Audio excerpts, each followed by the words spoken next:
ఈ లోకంలో నేను ప్రతి ఒక్క ఆదివారం కూడా బోధిస్తూనే ఉంటాను.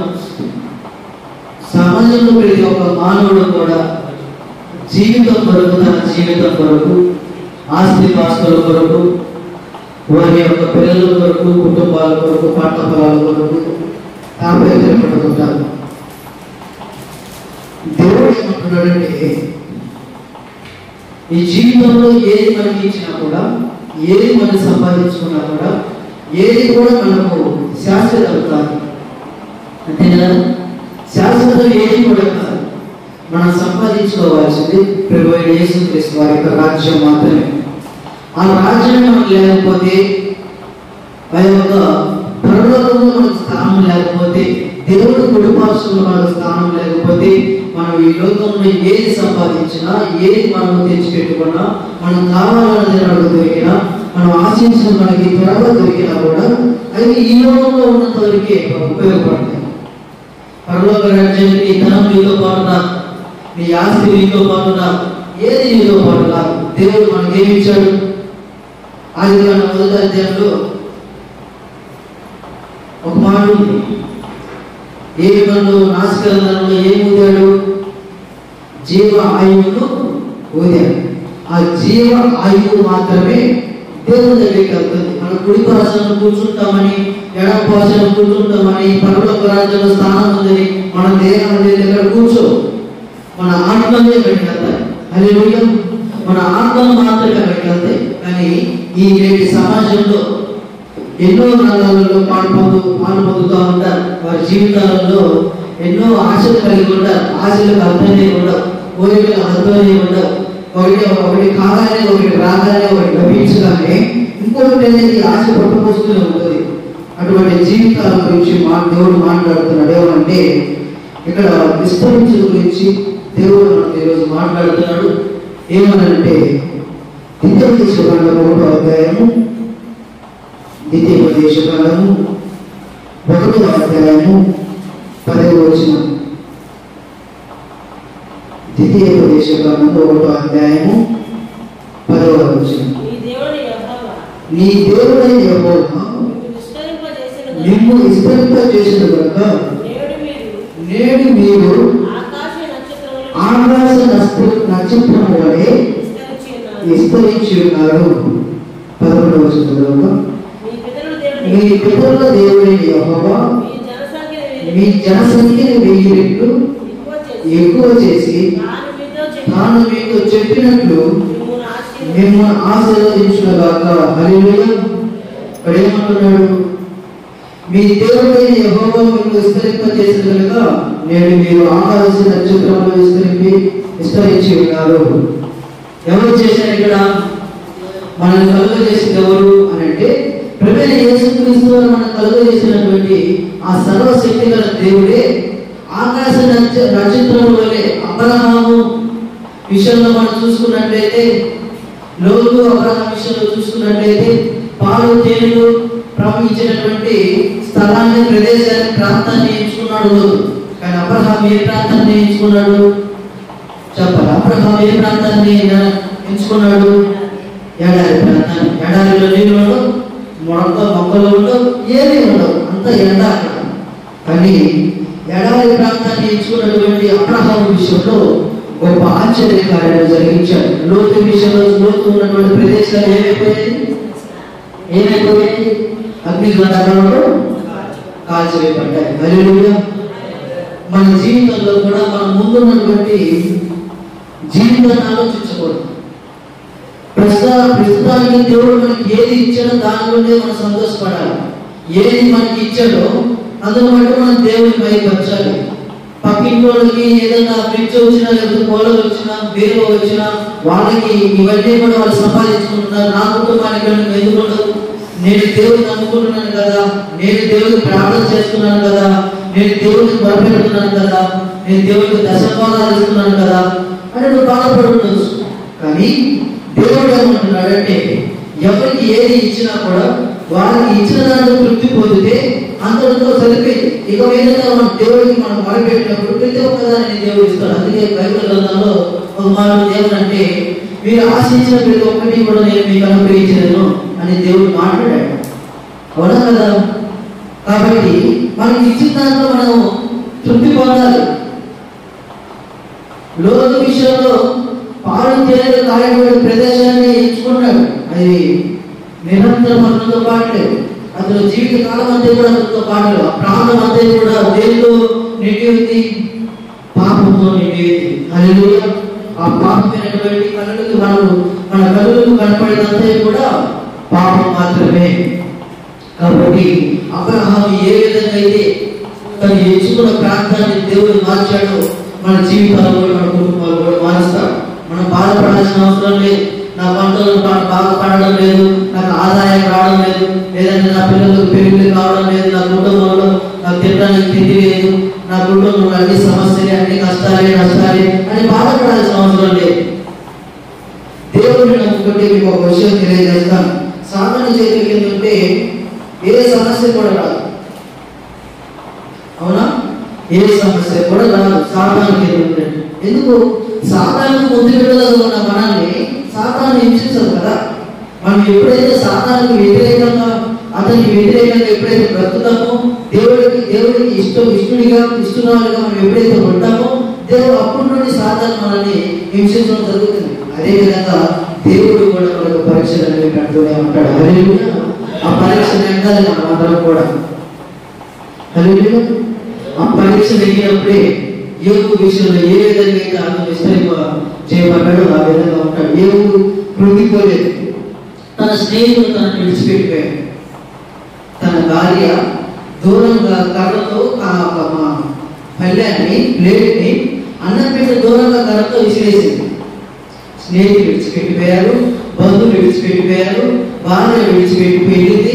అందరూ విడిచిపెట్టి వెళ్ళినా కూడా తను ఒక్కడ ఉన్నా కూడా అన్ని ఆస్తిపాస్తులు, కుమారులు ఆడగాడులు మగగాడులు చాలా ఆస్తిపాస్తులు ఉన్నాయి. మొదటి అధ్యాయంలో అవన్నీ కూడా కొలగొట్టుకోపోయినా కూడా అవన్నీ కూడా తన దగ్గర ఉన్నటువంటి అన్ని కూడా ప్రతి ఒక్కటి తన దగ్గర ఏమీ లేకుండా ఊడ్చుకొని వెళ్ళినా కూడా అతను ఏ మాటకి కూడా దేవుణ్ణి ఎగతాళి చేసినట్టు కానీ, దేవుణ్ణి కించపరిచినట్టు కానీ ఒక మాట కూడా లేదు.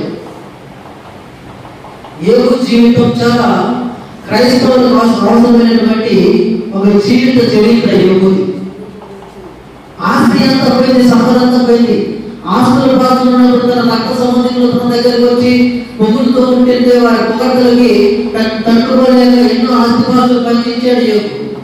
తన స్నేహితులకి లెక్క చేయకుండా త్రాగడానికైనా తినడానికైనా కూడా ప్రతి ఒక్కటి కూడా వారికి ఇచ్చాడు యోగు.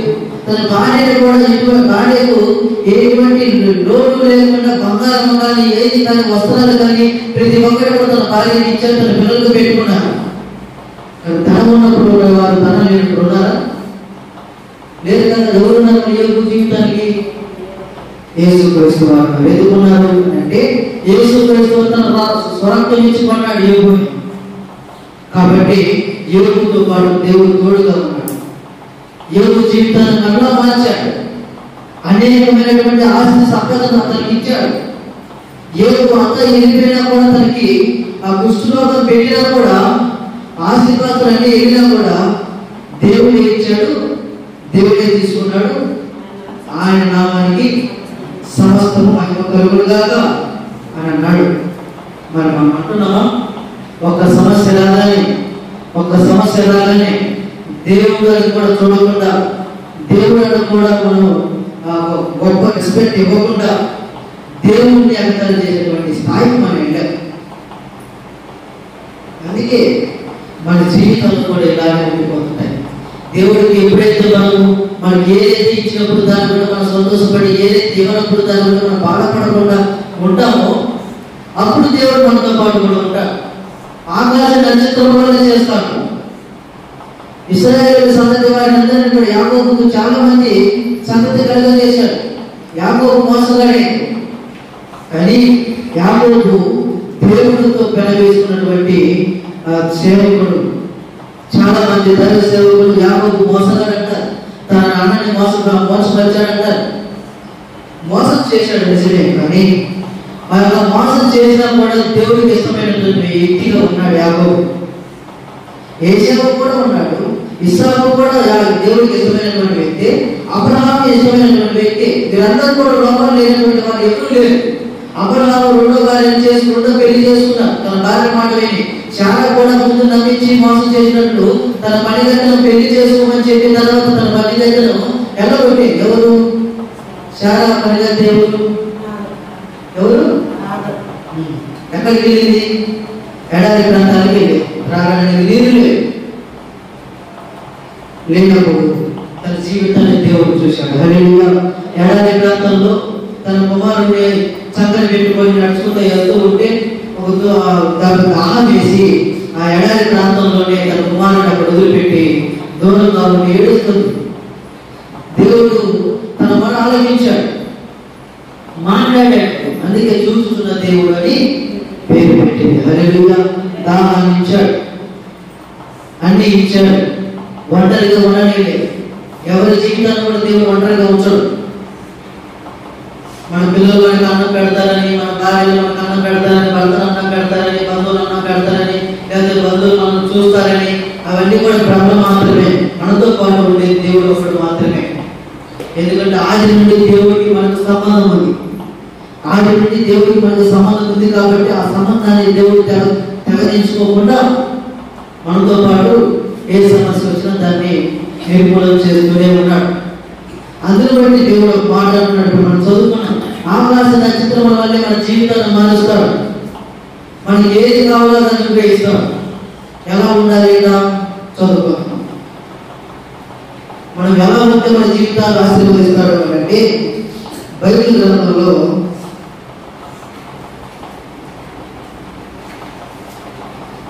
ద్వితీయోపదేశకాండం 30వ అధ్యాయము 16వ వచనం. 30వ అధ్యాయం. నీవు బ్రతికి విస్తరించినట్లుగా నీ దేవుడే యెహోవాను ప్రేమించి ఆయన మార్గములందు నడుచుకొని ఆయన ఆజ్ఞలను కట్టడలను విధులను ఆచరించమని నేను మీకు ఆజ్ఞాపించుచున్నాను.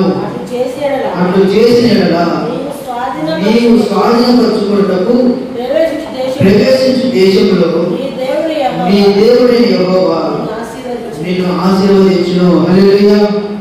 ఏం చేయాలంటే ఇక్కడ దేవుడిని ప్రార్థించి దేవుడిని ప్రేమించాలి. దేవుడు ఇచ్చినటువంటి ఆజ్ఞల్ని గైకొని దాన్ని వాటిని పాటించాలి. 20వ అధ్యాయంలో ఉన్నాయి. 10 ఆజ్ఞలు దేవుడు మనకు అనుగ్రహించాడు. మోసే చేతుల మీద మనకి ఇచ్చాడు. ఆ 10 ఆజ్ఞలు మనం అనుసరించి గలితీయులకు రాసిన పత్రిక 5వ అధ్యాయంలో ఏ విధంగా చేయకూడని పనులు చేయవలసిన పనులు ఉన్నాయో అవన్నీ మనం పాటించినప్పుడు దేవుడు మనతో పాటు కూడా ఉంటాడు. మన జీవితాన్ని మన కుటుంబాన్ని ఆశీర్వదిస్తాడు. హల్లెలూయా. మన జీవితం ఆశీర్వదించబడాలంటే మనం దేవుడిని ప్రార్థన చేయాలి, దేవుడిని ప్రేమించాలి. దేవుడికి మనం ఎప్పుడైతే మొరపెడతామో కీర్తన గ్రంథంలో దావీదు భక్తుడు ఏ విధంగా అయితే దేవుడి యొక్క కార్యాలను వర్ణించాడో ఆ విధంగా మనం కూడా దేవుడిని ప్రార్థన చేస్తే దేవుడు మన జీవితాలను మారుస్తాడు. హల్లెలూయా. ఇక్కడ మరి యెహోవాను ప్రేమించి ఆయన మార్గమునందు నడుచుకొని ఆయన ఆజ్ఞలను కట్టడలను విధులను ఆచరించమని నేను నీకు ఆజ్ఞాపించుచున్నాను. అటు చేసిన నీవు స్వాధీనపరచుకున్నటకు ప్రవేశించు దేశంలో నీ దేవుడిని యెహోవా నిన్ను ఆశీర్వదించును. హల్లెలూయా. మనం ఏ ప్రాంతాలకు వెళ్ళినా కూడా ఏ ప్రదేశానికి వెళ్ళినా కూడా చాలా మంది కూడా పత్తి కోళ్ళతో వెలపపాతకు వెళ్తుంటారు. జీవితంలో వాళ్ళ కుటుంబంలో ఉన్నటువంటి అప్పుల వలన వాటి అవసరాల వలన ఏదైనా వలస వెళ్తుంటారు. ఏ ప్రాంతానికి వెళ్ళినా కూడా ఏ దేశానికి వెళ్ళినా కూడా మనం దేవుడిని ప్రేమించి దేవుడికి మనం మొరపెట్టి తన ఆజ్ఞలను మనం గైకొని తను చెప్పినటువంటి విధులను పరిధిని మనం దాటకుండా ఎప్పుడైతే దాన్ని అనుసరిస్తామో బైబిల్ గ్రంథాన్ని మనం ఎప్పుడైతే పాటిస్తామో మనం ఏ ప్రాంతంలో ఉన్నా కూడా మనకి ఏ అపాయం కూడా కలగదు. హల్లెలూయా. ఏ అపాయం కూడా మన జీవితానికి రాదు, ఏ లోటు మన జీవితానికి రాదు. అప్పుడు ఒక్కసారి వెళ్ళిపోతాయి. మనం ఎప్పుడు దేవుడికి ఇష్టలుగా ఉన్నప్పుడు. అందుకే కొరింథీయులకు రాసిన పత్రికలో పౌలు గారు చెప్పిన విధంగా క్రీస్తును పోలి మనం జీవించినప్పుడు మనకి ఏది కూడా అసాధ్యమైనది ఏది కూడా ఉండదు. క్రీస్తును పోలి ఉండాలి. యేసుక్రీస్తు ఈ లోకంలో 33 సంవత్సరాలు ఈ లోకంలో ఏ విధంగా అయితే బ్రతికాడో ఆ విధంగా క్రీస్తు లేక మనం బ్రతికితే మన జీవితం కూడా క్రీస్తు ఏ విధంగా అయితే తను బ్రతకమని చెప్పాడు, ఏ విధంగా అయితే క్రైస్తవులు విశ్వాసులు నమ్మకస్తులు ఏ విధంగా అయితే ఉండాలని కొత్త నిబంధన గ్రంథంలో తెలియజేశాడో ఆ విధంగా మన కుటుంబాలు కూడా మార్చబడతాయి. ఆ విధంగా ఉండాలంటే దేవుడు చెప్పిన విధులు మనం పాటించాలి, దేవుడిని పాటించాలి, దేవుడు ఇచ్చిన ధర్మశాస్త్రాన్ని మనం అనుసరించాలి. ఒకసారి దేవుడు ఇచ్చినటువంటి ధర్మశాస్త్రాన్ని చదువుకున్నాం. నిర్గమకాండము 20వ అధ్యాయము, నిర్గమకాండము 20వ అధ్యాయము 10 ఆజ్ఞలు మొదటి ఆజ్ఞ నుండి చదువుకున్నాము.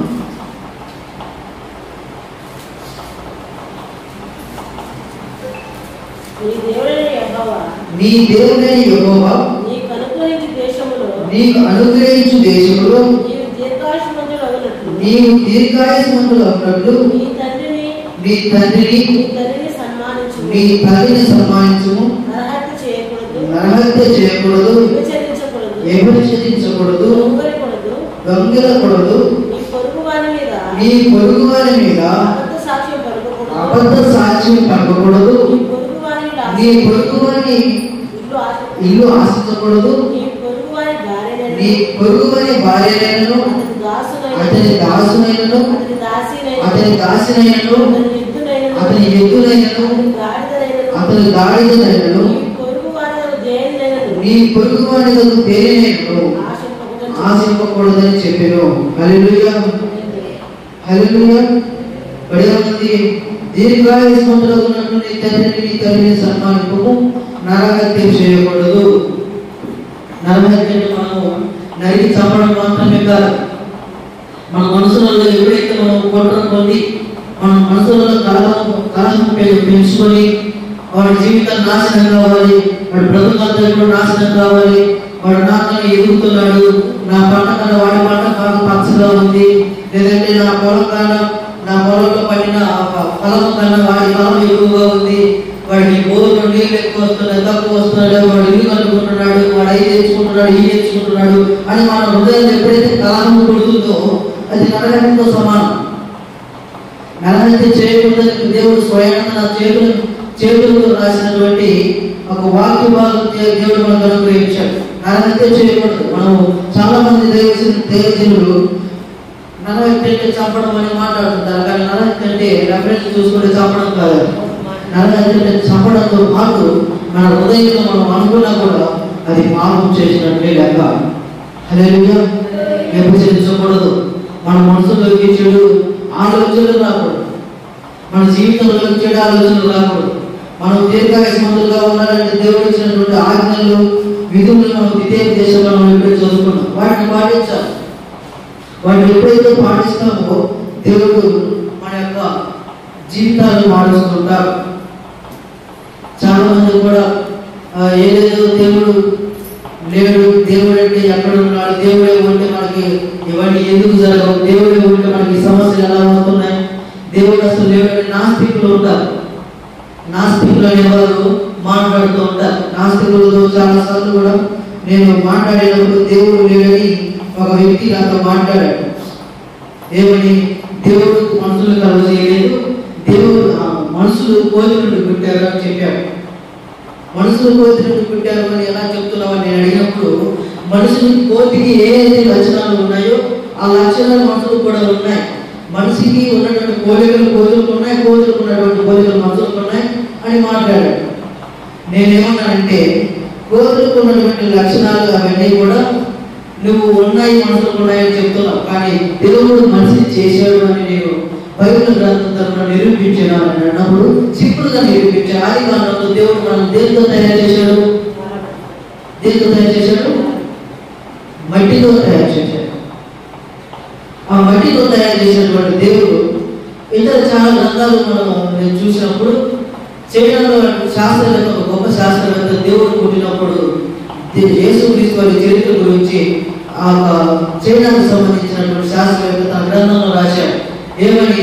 యేసుక్రీస్తు వారు పుట్టుక గురించి అదేవిధంగా యేసుక్రీస్తు వారు మానవులను ఏ విధంగా కలుగు చేశాడు గురించి రాసినప్పుడు ఆ గ్రంథంలో మానవులను యేసుక్రీస్తు వారు ఆది కాలంలో చెప్పిన విధంగా మానవుడు దేవుడే తయారు చేశాడు, కోతి నుండి మానవుడు కలగలేదు. దానికి ఉదాహరణ ఏంటి అంటే, మానవుడు ఈ ఏసీలలో ఉన్న, కార్లలో తిరిగిన, రూమ్లలో ఉన్న, బయటకు రాకుండా మాస్కులు వేసుకొని పెద్ద పెద్ద మందమైనటువంటి వస్త్రాలు వేసుకొని ఎన్నిసార్లు సబ్బులు వాడి రుద్దినా కూడా మానవుడికి చర్మం మీద మళ్ళీ స్నానం చేసిన తర్వాత రుద్దిన మట్టి వస్తుంది. కాబట్టి దేవుడు ఆది కాలంలో మట్టితో మట్టితో మనల్ని తయారు చేశాడు. కాబట్టి ఆ మట్టి ఈ రోజు మనకు చర్మం మీద వస్తున్నటువంటి మట్టి దేవుడు తయారు చేశాడు. దానికి ఆ ఆదర్శం ఏదైనా ఉందంటే ఇప్పటికి కూడా మన చర్మం మీద వస్తున్నటువంటి మట్టి మాత్రమే అని చైనాకు సంబంధించినటువంటి శాస్త్రవేత్త తెలియజేశాడు. హల్లెలూయా. ఆ మాట నేను చెప్పినప్పుడు నిజమే, మట్టి దేహం మీద వస్తుంది. మరి యేసుక్రీస్తు మనుషుల్ని మనం మట్టితో మట్టితో తయారు చేశాడని బైబిల్ గ్రంథంలో ఉంది. అదేవిధంగా యేసుక్రీస్తు పుట్టినప్పుడు ఆ చైనాలో ఉన్నటువంటి శాస్త్రవేత్త తన గ్రంథంలో రాశాడు. ఆ విధంగా చూస్తే యేసుక్రీస్తు మనుషుల్ని తయారు చేశాడు అని నేను నమ్ముతున్నా. కానీ శాస్త్రవేత్తలు మనుషులు కోతుల నుండి వచ్చారని చెప్తున్నారు, వారి మాట కూడా నమ్మాలి కదా అన్నాడు. అన్నప్పుడు శాస్త్రవేత్తలు చెప్పింది ప్రతి ఒక్కటి కరెక్ట్ కాదు, ప్రతి ఒక్కటి తప్పుగా ఉండవు. కొన్ని తప్పు ఉంటాయి, కొన్ని కరెక్ట్ గా ఉంటాయి. హల్లెలూయా. ఇలాంటి నాస్తికులు ఉంటారు దేశంలో చాలా మంది కూడా. ఈ నాస్తికులు దేవుడు అంటే వాడికి పడదు, దేవుడు అంటే వాడికి ఇష్టం ఉండదు. నా బలం చేత, నా కండ నాకు ఉన్నటువంటి కండల చేత, లేదంటే నాకు బ్యాక్గ్రౌండ్ చేత నేను ఎప్పుడు దాకా ఇంత స్థాయికి వచ్చానంటే, నేను కష్టపడి పని చేశాను, నేను కష్టపడి వ్యాపారం పెట్టుకున్నాను, బిజినెస్ పెట్టుకున్నాను, కాబట్టి దీనికి దేవుని హస్తమేడ ఉంది అని అంటున్నారు. ఆ దేవుడు ఇచ్చినటువంటి ఆయుధం మనలో లేకపోతే, ఆ దేవుడు ఇచ్చినటువంటి ప్రాణం మనలో లేకపోతే మనం చెల్లించలేము కదా, కదలేదు కదా. మనలో ప్రాణం ఉన్నంత వరకే కూడా మనం నడుస్తూ ఉంటాం, మనం పనులు చేసుకుంటూ ఉంటాం, మనం మాట్లాడుతూ ఉంటాం. క్షణంగా మనలో నుండి ఆ జీవాత్మ బయటికి వెళ్ళినప్పుడు దేనికి కూడా పనికిరాని దేహం ఉంది, చివరికి మైండ్లో మనం పెడతారు. కాబట్టి అటువంటి నాస్తికులు, దేవుడు లేనటువంటి నాస్తికుల కోసమే ఈ బైబిల్ గ్రంథంలో చాలా వాక్య భాగాలు కూడా ఉన్నాయి. దేవుడు లేడనుకునేవాడు మూర్ఖుడు అని దేవుడు మనకు తెలియజేశాడు. కష్టము రాగానే దేవుడు లేడని మనము దేవుడిని కించపరచడం, లేదంటే మనకు ఆనందం సంతోషం కలగగానే దేవుడిని భయపరచడం కాదు.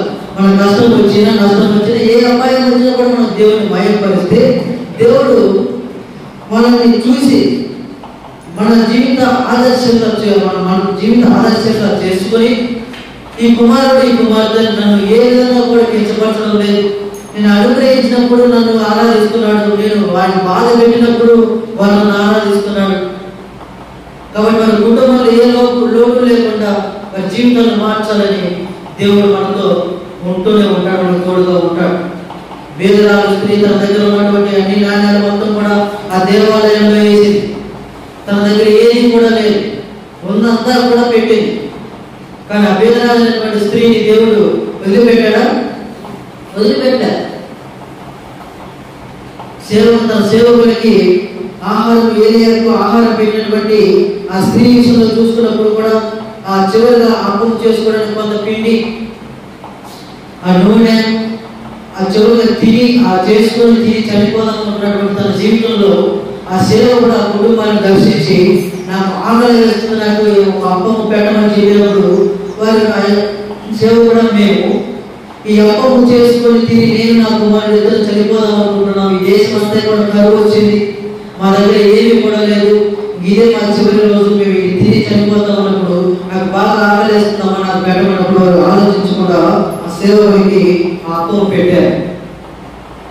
పెట్టిన తర్వాత ఇప్పుడు అడుగు నీకు ఏమి కొత్తగా ఉందో అని ఆ సేవకుడు అడిగినప్పుడు ఆ దేశంలో ఉన్నటువంటి కరువు గురించి ఆ కుమార్తె వివరించడం జరిగింది. ఆ దేశంలో రాజులకు కూడా లేనటువంటి ఆ భోగాన్ని దేవుడు ఆ వేదనటువంటి స్త్రీకి అనుగ్రహించాడు. చనిపోయారు కుమారుడు తల్లి చనిపోలేదు. దేవుడు ఆ కుటుంబాన్ని దర్శించాడు. నేను చాలా లాంగ్ 10 సంవత్సరాల ఒక మాట ఎగ్జాంపుల్ చెప్పాను. ఒక ఊర్లో ఒకడే ఒక ఆమెకి ఎన్ని కోట్లు పెట్టినా తగినటువంటి జబ్బు వచ్చింది. కానీ ఆ కుమార్తె దేవుడిని నమ్ముకున్నటువంటి విశ్వాసురాలు. ఆ విశ్వాసురాలి విషయంలో దేవుడికి రోజు ప్రార్థన చేసుకుంటారు. నాకు ఈ జబ్బుని రోగాలు తీసివేద్దావా, నాకు ఎవరు లేరు, నా పిల్లలు నన్ను ఇచ్చిపెట్టిపోయారు, నా భర్త చనిపోయాడు, నేను ఇంతవరకు కానీ వారిని పోషించి వారికి ఆస్తులు అన్ని కూడా పంచిపెట్టిన కుమార్తెలు నన్ను చూడకుండా ఎవరి పాటి వాళ్ళు వెళ్ళిపోయారు, నేను ఒక్కదాన్నే ఉన్నాను, నాకు నీవు తప్ప నాకు దిక్కెవరు లేరు, నా జీవితానికి నీవే దిక్కు, నా యొక్క రోగాన్ని నువ్వు స్వస్థపరచు అని ప్రార్థన చేసుకునే చిన్న చిన్న మెడిసిన్ వాడుతూనే ఉంది. గవర్నమెంట్ హాస్పిటల్కి వెళ్ళి బ్రతకడానికి రోజువారీ మందులు వేసుకుంటూనే ఉంది.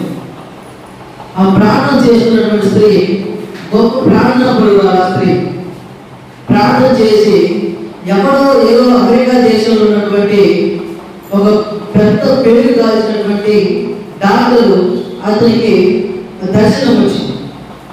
ఏమని వచ్చింది అంటే, ఆ దర్శనం వచ్చిన ఆ ముసలాన్ని ఆ దర్శనంలో చూపించి, నీ కుమార్తెకు నీవు వైద్యం అందించాలి అని దర్శనం రాగానే ఆ డాక్టర్ ఇదేదో పేడకలు లేదు నార్మల్ కళ్ళు వస్తుంటాయి కదా, కళ్ళు అనుకొని దాన్ని వదిలేశాడు. దాన్ని వదిలేసినప్పుడు కొన్ని రోజుల తర్వాత 2-3 సంవత్సరాల తర్వాత ఆ కుమార్తె అలానే బాధపడుతుంది ఆ జబ్బుతో. అయితే ఆ యుఎస్ నుండి ఆ డాక్టర్ హెలికాప్టర్లు వస్తూ వాతావరణం అనుకూలించగా ఇండియాకి ఎప్పుడైతే ఎంట్రీ అయినాడో ఆ ఎంట్రీకి రాగానే ఇండియాకు రాగానే ఆ మొగ్గులు పట్టడం అవన్నీ జరిగాయి. రియల్గా జరిగినటువంటి స్టోరీ. ఆ మొగ్గులు పెట్టినప్పుడు హెలికాప్టర్లు అనేవి పైన ఉండవు, ఎక్కడ ల్యాండ్ కావాలో అక్కడ ల్యాండ్ అయితే, ఏదో నార్మల్గా ముగ్గులు పట్టి వెళ్తాయేమో కానీ గాఢంగా 4 ముగ్గులు పట్టి వెళ్ళదు. అయితే ఆ యొక్క హెలికాప్టర్ ఉన్నటువంటి డాక్టర్ ఆ ముగ్గులను చూసి తన పైలట్ని ఎక్కడైతే అనుకూలంగా మనకు స్థలం ఉంటుందో హెలికాప్టర్ ల్యాండ్ కావడానికి అక్కడ తెచ్చి మనం ఈ ముగ్గులపై వర్షం పడి అయిపోయినప్పుడు కూడా అక్కడ ఉండి మళ్ళీ తిరిగి మన ప్రయాణము ప్రారంభిద్దామని తన పైలట్ చెప్పినప్పుడు తను దిగాడు. తను ఎక్కడ దిగాడు? ఆ కుమార్తె ఉన్నటువంటి ఆ గుడిసెలో, గుడిసె ఎదురు చాలా ఖాళీ స్థలం ఉండేది. అంటే ఆ ఊరి చివర అవి ఉంటుంది. ఆ ఖాళీ స్థలంలో దిగాడు. ముఖం తెలియనటువంటి ఊరిలో తనకి నివాసం ఉండదు కదా. ఆ ఖాళీ స్థలంలో దిగినప్పుడు వర్షం బాగా పడుతుంది, చాలా గంభీరంగా వర్షం పడుతున్నప్పుడు ఆ డాక్టర్ వచ్చి ఆ ముసలాం దగ్గరికి వచ్చి, గుడిసెలో పడుకోవడానికి మాకు కొద్దిగా స్థలం ఇవ్వమ్మా, మేము పలానా ఊరి నుండి వచ్చాం, పలానా దేశం నుండి వచ్చాం, మేము పలాని వృత్తి చేస్తాము అని చెప్పినప్పుడు ఆ కుమార్తె దేవుడి ప్రేమను గురించి తెలిసి కుమార్తె కాబట్టి వారిని ఆహ్వానించి ఆ గుడిసెలోనే ఆమె పడుకోకుండా మూల కూర్చొని వారికి పడుకోవడానికి స్థలం ఇచ్చి ఆమెతో ఆ డాక్టర్ మాట్లాడుతున్నాడు. నీ కుమార్తెలు ఎక్కడికి లేరా, నీ కుమార్తెలు లేరా, కొడుకులు లేరా, నీ భర్త ఎక్కడ వెళ్ళాడు అంటే, నా భర్త చనిపోయాడని నా కుమారుడు ప్రతి ఒక్కరు కూడా నన్ను విడిచి వెళ్ళిపోయారు, నేను ఒక్కరిని అనాథగా ఉన్నాను, నేను పలాని రోగంతో బాధపడుతున్నాను, ఇది ఎవరికి చూపించినా కూడా తగ్గదంట, కొన్ని కోట్లు దీనికి అవసరం అవుతాయంట, నేను బ్రతకడానికి రోజు మెడిసిన్ వాడుతున్నాను అని ఆ డాక్టర్తో చెప్పినప్పుడు, అప్పుడు ప్రార్థన చేసినప్పుడు మరలా దర్శనం చూపించాడు ఆ డాక్టర్కి. ఆ ముసలాలను చూపించి ఆమెకి ఆపరేషన్ చేసినట్టు చూపించిన ఆ దర్శనాన్ని డాక్టర్ గ్రహించి, అప్పుడు నాకు దేవుడు బయలుపరిచినటువంటి ఆ ముసలి వ్యక్తి ఏమే కదా, రోగంతో బ్రతుకుతుంది, రోగంతో బాధపడుతుంది, ఆపరేషన్ చేసుకున్నట్టు నాకు కళ్ళు దర్శనం దేవుడు నాకు ఇచ్చాడు, ఈ ముసలి వ్యక్తి అని ఆమెకి చెప్పాడు. ఆ దర్శనం గురించి చెప్పి, అమ్మ నాకు దేవుడు బయలుపరిచాడు, నాకు 2-3 సంవత్సరాల నుండి దేవుడు బయలుపరిచాడు, కానీ దేవుడు బయలుపరిచినప్పుడు దాన్ని లెక్క చేయకుండా పక్కన పెట్టి మామూలు పేడగాలు కళ వస్తుంటాయి కదా అవేమో అని నేను పక్కన పెట్టాను, ఇంత సీరియస్గా దేవుడు తీసుకుంటాడని నేను అనుకోలేదు. దేవుడు నీ యొద్దకు నన్ను నడిపించాడు. ఈ యొక్క మొక్కులన్నింటిని కూడా దేవుడే కలుగజేసి నీ దగ్గరికి రావడానికి దేవుడు ఆ సహాయం చేశాడు. నేను నీకు ఎంత ఖర్చు అయినా కూడా నీకు ఫ్రీగా ఆపరేషన్ చేసి ఆ రోగాన్ని నేను నయం చేస్తానని ఆ యొక్క కుమార్తెకు మాట ఇచ్చాడు. హల్లెలూయా, హల్లెలూయా. అంత గొప్ప ప్రేమమూర్తి యేసుక్రీస్తు తన కుమార్తె బాధపడుతుంటే చూసేవాడు కాదు, కన్నీరు పెడుతుంటే యేసుక్రీస్తు చూసేవాడు కాదు. తన పక్కన ఉన్నటువంటి దొంగని మార్చాడు. కరుడు వెళ్ళినటువంటి దొంగ ఒక మాటతోనే మార్చాడు. పశ్చాత్తాపడి యేసుక్రీస్తు వారిని మొరపెట్టాడు, నన్ను కూడా నీ యొక్క రాజ్యంలో గుర్తు పెట్టుకోమన్నప్పుడు యేసుక్రీస్తు వారు నేడు నీవు నాతో కూడా పరదేశంలో అని చెబుతున్నానని దేవుడు పలికాడు. నరహత్య చేయటువంటి క్రైస్తవులని యేసుక్రీస్తు వారి కుమార్తెలను చంపినటువంటి పరమ జీవితాన్ని దేవుడు మార్చాడు. సౌలు జీవితాన్ని దేవుడు మార్చాడు. చాలా మంది దేవుడికి లెక్క చేయనటువంటి భక్తుల విషయంలో వారి జీవితాలన్నింటినీ కూడా మార్చాడు. ప్రతి ఒక్క జీవితాన్ని మార్చి వారికి ఏ విధంగా అయితే వారిని వాడుకోవాలో ఆ విధంగా యేసుక్రీస్తు వారు వారి జీవితాన్ని మార్చి వాడుకున్నాడు. క్రైస్తవుడు అంటే పడదు సౌలుకి, దేవుని పిల్లలంటే అసలు పడదు, దేవుడు అంటే అసలు ఇష్టపడేవాడు కాదు, దేవుడు లేడు అనుకునేవాడు. ఎక్కడ ఎవరు కనబడ్డా కూడా కత్తులతో నరికి వారిని చంపేవాడు. మానవత్వం లేకుండా, ప్రతి ఒక్కరిని మనిషి అని ప్రేమ లేకుండా, కరుణ లేకుండా ఎక్కడ క్రైస్తవులు కనబడితే అక్కడ వారిని నరికేసేవాడు. అటువంటి సౌలు విషయంలో దేవుడు తనని జ్ఞానం చేసి కొట్టి ఎందుకు నన్ను హింసిస్తున్నావు అని సౌలుని అడిగినప్పుడు సౌలు అంటున్నాడు, నేను ఎప్పుడు నిన్ను హింసించాను ప్రభు అన్నప్పుడు, నన్ను హింసించినా నా పిల్లల్ని హింసించినా రెండు ఒకటే సౌలు, నా పిల్లల్ని హింసించావంటే నన్ను హింసించినట్లే అని సౌలుతో మాట్లాడాడు. హల్లెలూయా. కాబట్టి మనకి ఎటువంటి సమస్య వస్తే దేవుడు మనకి చూడమని ఉంటాడు, దేవుడు మన జీవితాలు మార్చుకుని ఉంటాడా? మనం కన్నీరు విడుస్తున్నామంటే దేవుడు మన కన్నీరు చూస్తూనే ఉంటాడా? మన తల్లి మన కన్నీరు చూడకుండా పక్కకి వెళ్ళి తాను కూడా కన్నీరు పెట్టినట్టు దేవుడు కూడా కన్నీరు పెట్టుకుంటాడు. దేవుడు కన్నీరు పెట్టుకున్న తర్వాత మన జీవితాలు ఏ విధంగా ఉంటాయో తెలుసా? ఆ ముసలి వ్యక్తి జీవితం ఏ విధంగా మార్చబడిందో ఆ విధంగా మన జీవితంలో కూడా మార్చుతాం. నాకు రోగం పోవట్లేదు, నాకు సమస్య పోవట్లేదు, నా అపవాది శక్తులను నేను పీడించబడుతున్నాను అని బాధపడుతున్నాను. నువ్వు కన్నీటితో పశ్చాత్తాపడి ప్రార్థన చేసి ఉపవాసం నుండి గట్టిగా ప్రార్థన చేసినప్పుడు, ఈ లోకాన్ని వేరేగా ప్రార్థన చేసినప్పుడు సామాన్య శక్తులని జీవితం నుండి విముక్తకలగడానికి దేవుడికి సహాయం చేస్తా. కాబట్టి ప్రేమ దేవుని పిల్లలారా, ప్రతి ఒక్కరు కూడా దేవుడు మనకు తెలియవలసిన విషయాలు ఇప్పుడు దాకా ఎదురు కూడా తెలియజేశాను. దేవుడు తన కుమార్తెలను ఎవరిని కూడా విడిచిపెట్టే దేవుడు కాదు. తన స్వరంతో వేసి ప్రతి ఒక్కరిని కూడా కన్నాడు. శారీరకంగా మన తల్లిదండ్రులు మనం కానొచ్చు, కానీ ఆత్మీయంగా దేవుడు మనం కానాడు. కాబట్టి దేవుడు మనల్ని ఎప్పుడు కూడా చేయి విడిచి పక్కకి వెళ్ళేవాడు కాదు.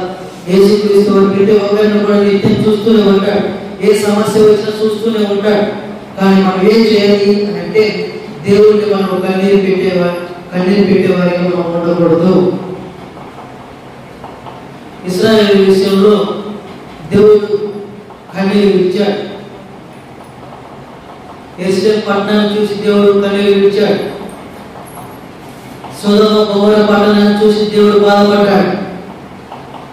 చాలా విధాలుగా పాపము పరిపక్వమైనటువంటి ప్రాంతాలను చూసి దేవుడు కన్నీరు పెట్టాడు. కన్నీరు పెట్టినప్పుడు ఒక సొదొమ గొమొర్రా పట్టణంలో దేవుడు నమ్మినటువంటి ఆ లోతు విషయంలో, లోతు కుమార్తెలను, లోతు భార్యను దేవుడు నమ్మినటువంటి వారు కనుక వారికి ముందే చెప్పాడు, మీరు ఇక్కడ నుండి వెళ్ళిపోండి. ఈ యొక్క ప్రాంతం అంతా కూడా పాపంతో నిండిపోయింది. వాయా వర్షం లేకుండా అన్నా చెల్లెళ్ళు, అన్నదమ్ములు, తల్లిదండ్రులు, ప్రతి ఒక్కరు కూడా వాయా వర్షం లేకుండా పాపానికి బానిసలై ఉన్నారు. కాబట్టి మీరు దేవునికి ఇష్టలుగా ఉన్నారు కాబట్టి ఈ ప్రాంతాన్ని విడిచిపోండి, ఈ ఒక ప్రాంతాన్ని దేవుడు అగ్నిగంధకాలతో కాల్చబోతున్నాడని ఒక లోతు కుటుంబానికి తెలియజేశాడు. కాబట్టి మన దేవుడికి ఎప్పుడైతే ఇష్టంగా ఉంటామో, దేవుడు మన చెప్పినటువంటి ఆజ్ఞలను ఎప్పుడైతే అనుసరిస్తామో, దేవుడు మన కుటుంబాన్ని జీవితాన్ని దాటి వెళ్ళిపోడు. కాబట్టి ప్రేమ దేవుని పిల్లలారా, ఇప్పుడు మీరు విన్నటువంటి ఒక వాక్యము మన జీవితానికి అవసరం అవుతుందని నాకు నమ్మకము. ఎందుకంటే చాలా మంది కూడా సమాజంలో బాధపడుతూ ఉంటారు. అన్ని సమస్యలు వస్తున్నాయి, అన్ని నాకే వస్తున్నాయి, ఈ సమస్యలు నేను ఎలా ముందుకెళ్ళాలి, సమస్యల నుండి ఎలా తప్పించుకోవాలి, నేను చనిపోతే బాగుండు, అది చేసుకొని చనిపోవాలి, ఇది చేసుకొని చనిపోవాలి, నా పిల్లలు నన్ను అసహించుకుంటున్నారు, నా భర్త నన్ను అసహించుకుంటున్నాడు, లేదా నా బంధువులు నా దగ్గరికి అక్షరం రావడం లేదు, నా రక్త సంబంధికులు నన్ను పట్టించుకోవడం లేదు అని బాధపడాల్సిన అవసరం లేదు. నేటి సమాజంలో ఎక్కువగా ఈ హత్యలు జరుగుతుంటాయి. ఎవరు పట్టించుకోలేదని, ఎవరు మనల్ని చూడలేదని, ఎవరు మనల్ని ఆదరించలేదని మనము ప్రాణాలు కోల్పోయేటువంటి సిచ్యువేషన్స్ దాకా మన జీవితాన్ని తీసుకెళ్తుంటాం. కానీ దేవుడి మీద మనం ఎప్పుడైతే భారం వేసి దేవుడే దిక్కు, దేవుడే నాతో పాటు ఉంటాడు, దేవుడు లేదు ఇదంతా లేదు, దేవుడు లేదు సమస్తము కలగలేదు అని దేవుడి మీద భారం వేసి మనం ఎప్పుడైతే దేవుడికి మొరపెడతామో దేవుడు మన మరణాలు చేస్తూ ఉంటాడు. ఒక ఎగ్జాంపుల్ చెప్తాం. దావీదు విషయంలో ముందుగా దావీదు చాలా ఇష్టడుగా ఉన్నాడు యేసుక్రీస్తు వారికి. అభిషేకించాడు యేసుక్రీస్తు వారికి, రాజుగా చేశాడు. రాజుగా చేసిన సేవకులుగా ఎన్నిక చేసుకున్న తర్వాత దావీదు పాపం చేశాడు. పాపం చేసిన జీవితాన్ని యేసుక్రీస్తు వారు వదిలిపెట్టలేదు. ఏం చేశాడు? తన కన్నటువంటి తన కుమారులే దానిని చంపడానికి నిత్యము వారి యొక్క కన్ను తన తండ్రి మీదే ఉంది చంపడానికి. పాపం ఎక్కడికి పోదు. పాపం ఒప్పుకుంటే పోతుందేమో, కానీ పాపం ఒప్పుకోకుండా దేవుడి యొక్క మాట ధిక్కరించి, దేవుడి మాట విసర్జించి, దేవుడికి అవిధేయతగా లేకుండా, విధేయత లేకుండా అవిధేయంగా మనం ఎప్పుడైతే ఉండకుండా ఉంటామో, దేవుడికి ఇష్టంగా ఉండకుండా ఉంటామో, దేవుడి యొక్క ఆజ్ఞను ఎప్పుడైతే పాటించకుండా ఉంటామో, దావీదు జీవితంలో ఏ విధంగా అయితే జరిగిందో ఆ విధంగా మన జీవితంలో కూడా జరుగుతుంది. కాబట్టి దేవుడు మనకి నిర్గమ కాలంలో చదివించాడు. కాబట్టి ఆ ధర్మశాస్త్రాన్ని ఎప్పుడైతే పాటిస్తామో దేవుడు మన జీవితాన్ని, మన కుటుంబాలను మార్చి, మనకి ఎవరు ఉన్నా లేకపోయినా మనం ఈ లోకాన్ని ఇచ్చి ఏదైతే కూడా దేవుడు మనతో పాటు కూడా ఉండి మన యొక్క కుటుంబాన్ని మారుస్తారని మనం చేస్తూ ఇంతవరకు మీరందరికీ కూడా ప్రత్యేకమైన వందనాలు తెలియజేస్తూ ఈ యొక్క వాక్యాన్ని మీలో నిరంతరంగా ఫలింపజేయడానికి యేసుక్రీస్తు వారికి మనం చేస్తూ ఇంతవరకు దేవుడు మనతో పాటు ఉండి ఈ యొక్క వాక్యాన్ని అందించినటువంటి పరిశుద్ధాత్మ దేవుడికి మహిమ కలుగును గాక. ఆమేన్.